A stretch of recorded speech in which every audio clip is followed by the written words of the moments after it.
ఓం శ్రీ గురుభ్యో నమః. ఓం శ్రీ సత్యదేవాయ నమః. మనోహరమైన రత్నగిరి కొండలు, భక్తజన సంద్రం, ఆ పరంధామని కళ్యాణ వైభోగము సుమనోహరము. మన భారతదేశంలోని అత్యంత అద్భుతంగా ఆగమశాస్త్ర రీత్యా జరిగే కళ్యాణాల్లో అన్నవరం క్షేత్రానిది అగ్రస్థానం. అన్న వరాలను అంటే కోరిన వరాలను ప్రసాదించే ప్రదేశం ఈ క్షేత్రం. సత్యం అంటే ఎప్పటికీ మారనిది. నరం అంటే జ్ఞానం, ఆయనం అంటే ఆస్థానం. సత్యం జ్ఞానంకు నిలయమైన సత్యనారాయణ స్వామి దివ్య కళ్యాణ బ్రహ్మోత్సవాల పండుగను మరియు అన్నవరం దివ్య చరిత్రను వీక్షిద్దాం. అనంతలక్ష్మి సహిత సత్యనారాయణ స్వామి వార్ల దివ్య కళ్యాణ బ్రహ్మోత్సవాలు వారం రోజుల పాటు జరిగే బ్రహ్మోత్సవాలలో భాగంగా కళ్యాణ వేడుక వైశాఖ దశమి నాడే ప్రారంభమవుతుంది. ఈ రోజున రోళ్ళు అన్నీ వరుసగా ఉంచి వాటి మీద రోకళ్ళు ఉంచి అలంకరిస్తారు. మొదటిగా గౌరీ పూజ చేస్తారు. సువాసనీలందరూ రోకళ్ళతో పసుపు దంచుతారు. అమ్మవారి కళ్యాణం కోసం పసుపు దంచడం అనేది ఆ ముత్తైదువుల అదృష్టం.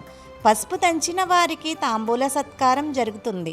మహాభారత కాలం నుండి వస్తున్న ఈ ఆచారం సకల ఐశ్వర్యాలను ప్రసాదిస్తుంది. ఇక ఈ కళ్యాణానికి పెద్దరికం ఎవరిదో తెలుసా? స్వయంగా ఆ శ్రీరామచంద్రుడిది. సీతారాములు వాహనంపై ఊరంతా తిరిగి ప్రతి ఇంటికి వెళ్ళి మా సత్యదేవుని పెళ్ళికి రండి అని ఆహ్వానిస్తారు. ఎంతటి భాగ్యమో కదా అది. ఇక్కడ మరో విశేషం. వెండి పల్లకీలో సీతారాములు విచ్చేసి స్వామి అమ్మవార్లకు ఎదుర్కోలు పలుకుతారు. గరుడ వాహనంపై పెళ్లి కొడుకు సత్యనారాయణ స్వామి, గజవాహనంపై పెళ్లి కూతురు అనంతలక్ష్మి అమ్మవారు అనివేటి కళ్యాణ మండపానికి చేరుకుంటారు. అత్యంత సుందరంగా అలంకరించిన మండపంలో స్వామివారిని పెళ్లి కొడుకుగా, అమ్మవారిని పెళ్లి కూతురినిగా చేస్తారు. మోహిని ఏకాదశి రాత్రి వేళ స్మార్త ఆగమ పద్ధతిలో కళ్యాణం వైభవంగా జరుగుతుంది. పెళ్లి పెద్దలుగా సీతారాములు వ్యవహరిస్తారు. లక్ష్మీదేవికి సోదరుడు అయిన చంద్రుని సాక్షిగా రాత్రివేళలో పండితులు అంగరంగ వైభవంగా ఈ వివాహం జరిపిస్తారు. మామూలుగా కళ్యాణాల్లో గోత్రనామాలు చెబుతారు.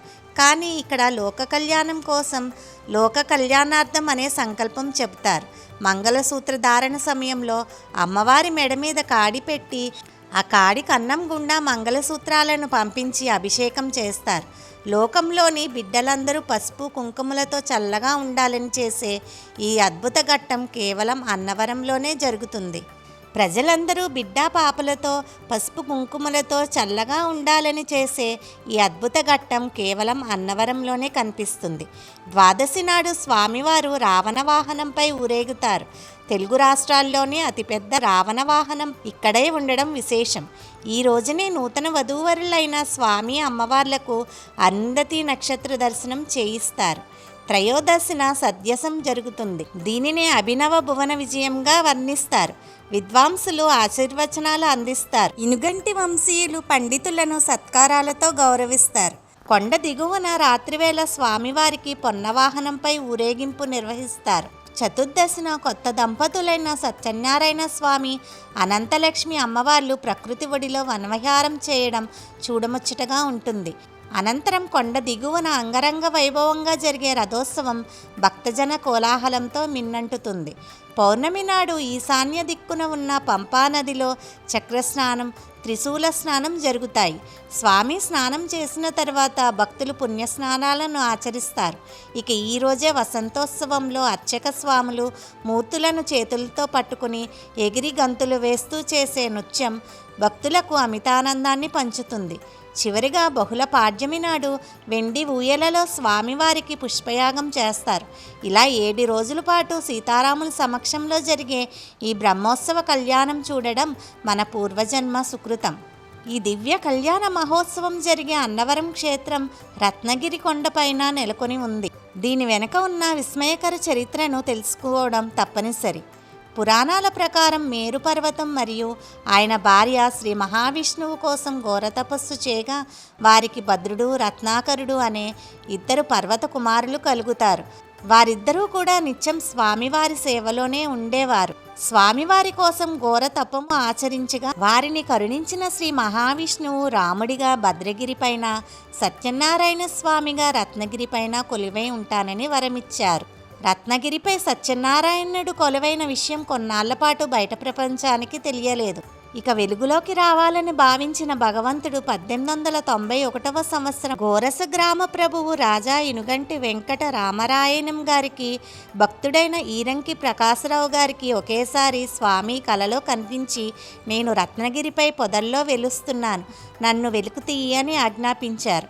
వారు శ్రావణ శుక్ల పాడ్యమి నాడు వెతుకుతూ ఉండగా ఒక అంకుడు చెట్టు కింద పొదలో సూర్యకిరణాలు స్వామివారి పాదాలను తాకుతుండగా ఆ దివ్య మంగళ స్వరూపం బయటపడింది.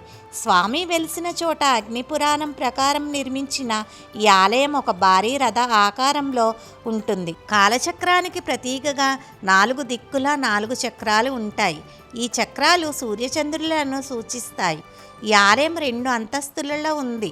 పై అంతస్తులో శ్రీ అనంతలక్ష్మి అమ్మవారు కుడివైపున మరియు శివుడు ఎడమవైపున ఉన్నారు. మధ్యలో ధీరుడిలా మీసాలతో సత్యనారాయణ స్వామి విగ్రహం 4 మీటర్ల ఎత్తుతో ఉంది. శివుడు విష్ణువు ఒకే పీఠం పైన దర్శనమివ్వడం ఇక్కడ ప్రత్యేకత. ఇక్కడ స్వామి అడుగున బ్రహ్మ, మధ్యలో శివుడు, పైన విష్ణువుగా త్రిమూర్తి స్వరూపంలో దర్శనమిస్తారు. అందుకే ఈయనను త్రితైక రూపాయ అని స్తుతిస్తారు. క్రింది అంతస్తులో ఒక రహస్యమైన యంత్రం ఉంటుంది. అదే కాశీ నుండి తెప్పించిన శ్రీమత్రి పాద్విభూతి మహావైకుంఠ నారాయణ యంత్రం.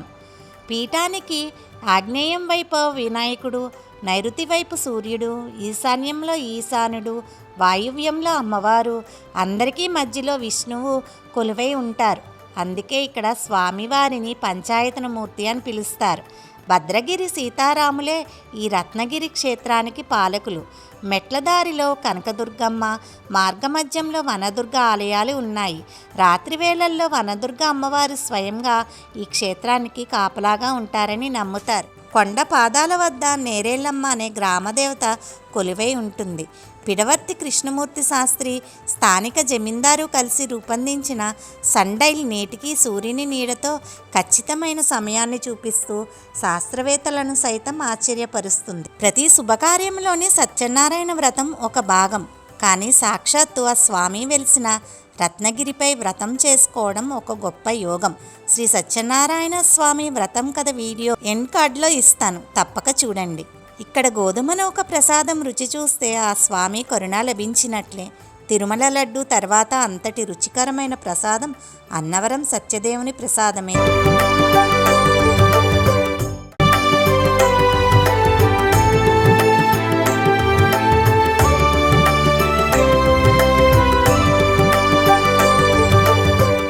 సత్యనారాయణ స్వామివారి ఆశీస్సులు అందరికీ లభించాలని ఆశిస్తూ ఓం సత్యదేవాయ నమః.